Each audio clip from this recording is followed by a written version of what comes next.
Okay, We're live. hi Katrina. Hi, good seeing you too. Yeah, so great Hi, to see you too. thanks for being on. Yeah, of course. Happy to be here. So we wanted to connect with you today to talk a little bit more about your experience in working with Think Global, and the title of the video is Unexpected Results, because I think that in our experience, so much of the time when we first connect with a woman business owner or a leader, she's feeling really stuck but isn't sure why that is. And we kept coming back to the same place with every woman that we've worked with so far, and that is the decisions that she's making every day that are leading her to feel stuck are emotionally driven. And it's not a woman thing, it's a human thing. We're all Hmm. driven by the emotional side of being a person living difficult lives, right? We've got families to wrangle, we've got businesses to run, or leading other people and managing them. It's really heavy, and it's hard to do it without that clarity of, I guess, seeing that big, long-term vision of what success means to you, and how you're going to get there. So I think today what we want to do is understand from you a little bit. I when we started this 5 years ago, the intention was to come in as business advisors and help and create a product that is um, intentionally designed to work with women who run businesses in any manner that they run them. And Hmm. we can come in and use our experience and expertise and help create more effective business. And ultimately, what's happened over the last 5 years is that is the secondary thing that happens. That happens down the road. Sometimes that doesn't happen because it's not needed anymore. And what has been continuously happening is there's a there's a safety zone built. There's a vulnerability that happens, and then all of a sudden the world opens up personally, and people can start talking about their fears. And we didn't know that intentionally when we didn't know that when we built it, and we didn't understand that was going to happen. That has not happened to me in my past 20 years of doing this. So I was kind of taken by it. And when someone starts talking about their fears and their concerns, and it can go down that road when they're in that leadership role, it becomes very personal. And then all of a sudden the business stuff gets put aside for a little bit. But what we hope happens is that we are able to have a more clear path to helping the business down the road.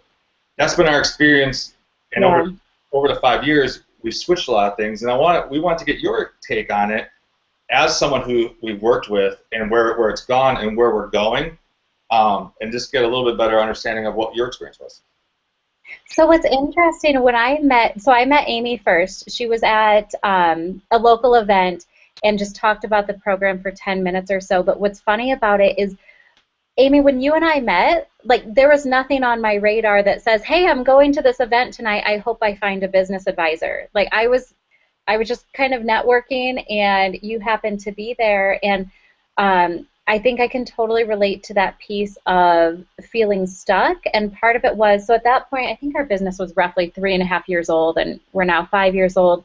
Um, but I think part of it was I had, in those 3.5 years, I had created this story for myself that was, one, Katrina, you're introverted, so you're not going to be good at networking, you're not going to be good at sales, and so if you probably can't really grow that big of a business because you're not good at those things. You're introverted, so it's not going to happen. Or you don't want to cold call, right?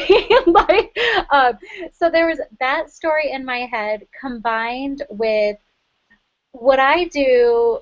So we have a social media marketing agency, and I think what's interesting about that is a lot of non-business owners do not understand what marketing is, and do not understand social media marketing.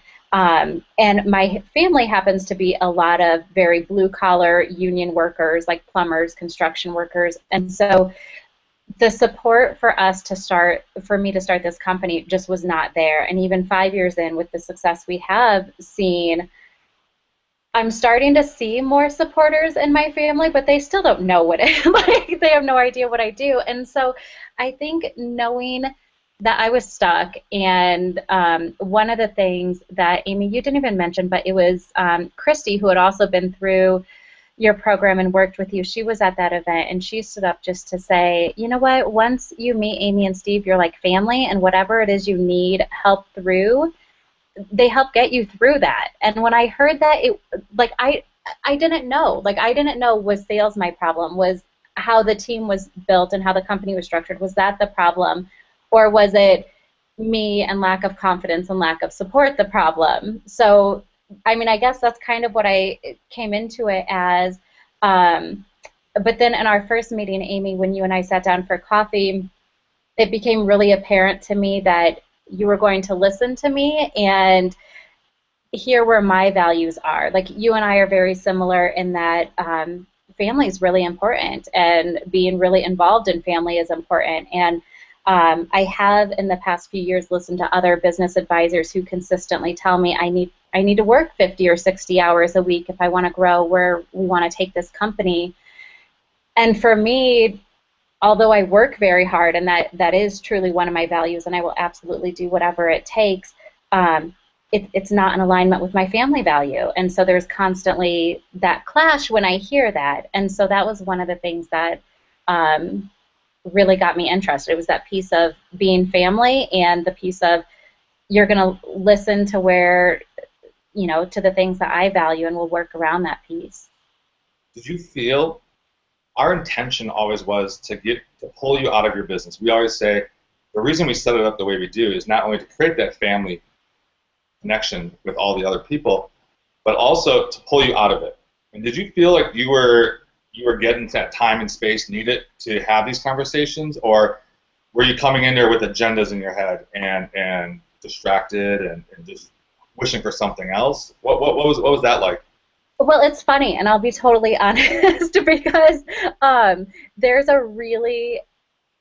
there's a piece of me that's really hard to get me away from the computer. I feel like the more I can do online, that's going to grow the business. And so whenever I'm pulled away from the computer, there's a lot of life things that I have to figure out. I have to make sure the kids are in school or they have a babysitter. There's time frames of drop-off, pickup. There's also, well, shoot, that's a few hours out of the day that I can't work. How is that work going to get done? But what I will say is being out of the business has been so great for a lot of reasons, but one of them is the relationship building piece. Like there's just an authenticity and connection that comes from seeing people face to face that doesn't come when you're on the phone or on the computer.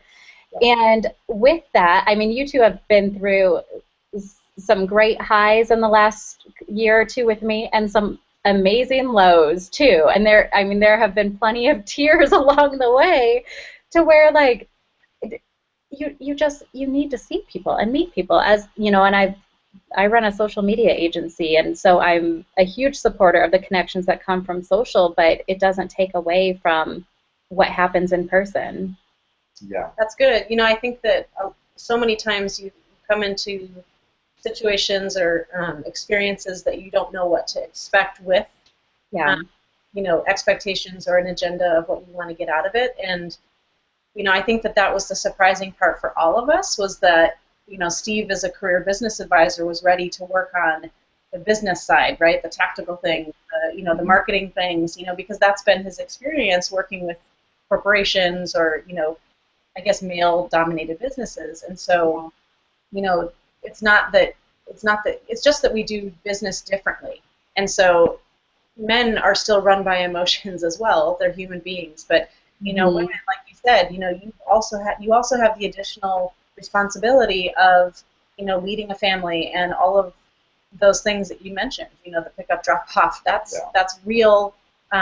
It's a real tug on a business, right? There's a really important factor that with you, and I've done it with other people, that is something new, and that is, I don't want to help you build a career or business that you hate or that frustrates you.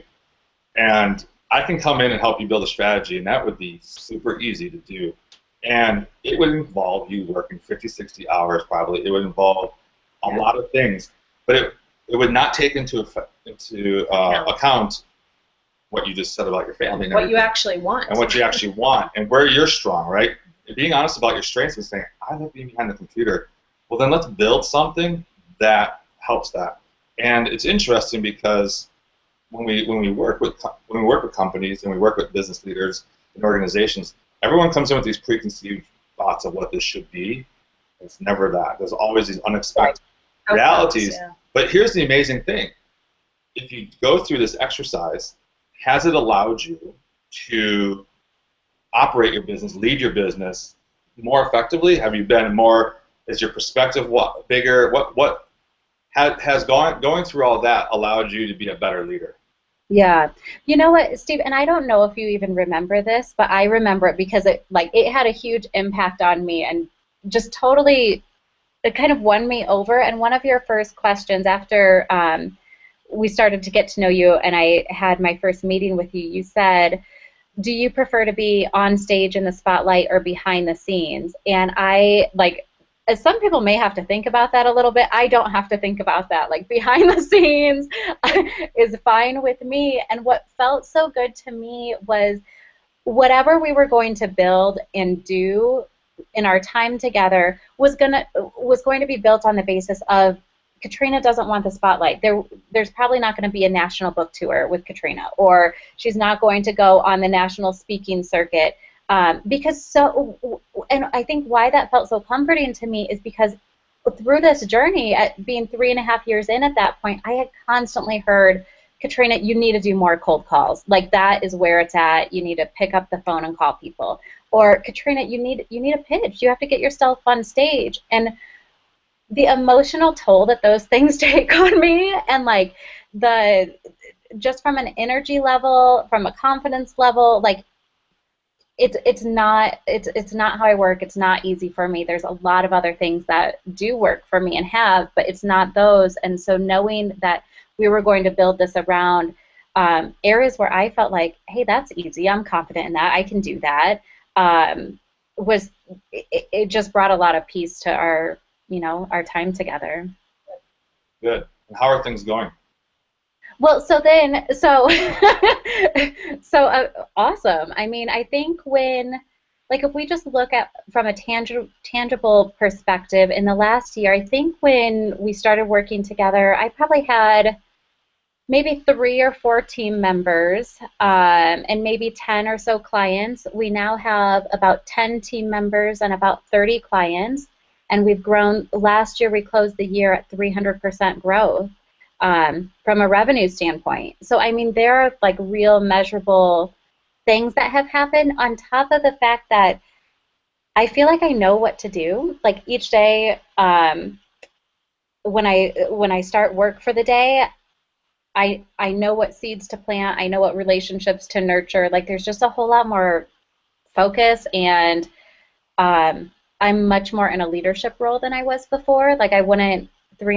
A year and a half ago, I wouldn't say I was in a leadership role. I was doing a lot and working really hard and kind of spinning some wheels because I just didn't have the vision. And ironically, you're on a bigger stage than most people will ever be on, with 10 employees, 30 clients, talking every day. We didn't have to go the route of the common route. We just took a different way to get you to where your strengths really excel. And my final question to you is, do you like your business? Yeah, so actually, because I get to do what I'm good at and I don't have to do as much of what I'm not great at, there are a lot of days where it feels like playing. We have some projects that we've started doing just from a standpoint of, yes, it's probably good for business, but it's also just good for me and relationship building. And there's a good handful of those sorts of things. And I feel like we have more structure for growth, and so we can handle what's coming in rather than, hey, Katrina, you have to do everything, which is very easy to get burnout on, I think. You seem less reactionary these days. Yes. Yeah. I've enjoyed watching that part of you, sort of, because we work together more on the personal side, and it's been really fulfilling for me to watch you lead your company and lead your people and really feel comfortable in your own skin, that you don't feel like you have to do everything. You don't feel like you need to, get outside of your comfort zone to grow your business. You can play to your strengths and find those people around you and those support networks that can sort of fill in those gaps. Yeah. Well, and I think just to mention on the personal side, I think the work that we did, of course, there was work on the business side of refining the company's values and mission and vision, but there was also that same work on the personal side to where, like, I think we all kind of know some of our values, but to even write those out and make sure the decisions that you're making are in line with your personal values and the business values, I think like something as simple as that has been really profoundly impactful, because as I'm making decisions, I, in my head, can instantly go back to those values. I'm like, no, that one's not going to work, or that one, yeah, that's totally in alignment. And I feel like it's made decisions a lot easier to make, and we can just keep moving. That's so important that I don't start with your company's vision or in your company's values. What are yours? Because Yeah. that's alignment first. That's what we're working off of. And so many people want to start with their company and kind of distance. You can't delineate that. They're the same. And the fact that they're driving your decisions right now, that to me is success. That's the sustainability of your business. And so I'm really happy to hear that is aligning right now. And that's probably why you're feeling all the success you are, is you are in alignment with that. Right. Happiness, Yeah, right? alignment feels good, and it's like I've never thought out like, oh, I need more alignment in my life. But when it's just, you know what I mean? Like, who wakes up to say that? But when you feel those things clicking, and that's what it is. Things are just aligned. Like our family knows the vision. They know my values. Like the brand knows the vision. They know the value, or the team knows the values. It's just we can all kind of just move and live. I guess live our truth. Well-oiled machine. Fantastic. And we appreciate your time, and we know you're super busy. So this was really helpful for us. We're trying to gain a better understanding of what people are taking away and experience, and understanding that it's not. We may go on these long journeys, but sometimes it's right in front of us what we really need, and we end up right back where it was, and refining and realigning. Yeah, I think that's really true. Well, thanks for having me on. It was good seeing both of you. Thanks. See you too. We'll see you in beautiful Denver soon. Yes, very soon. All right. Talk to you later. Thank you. Bye.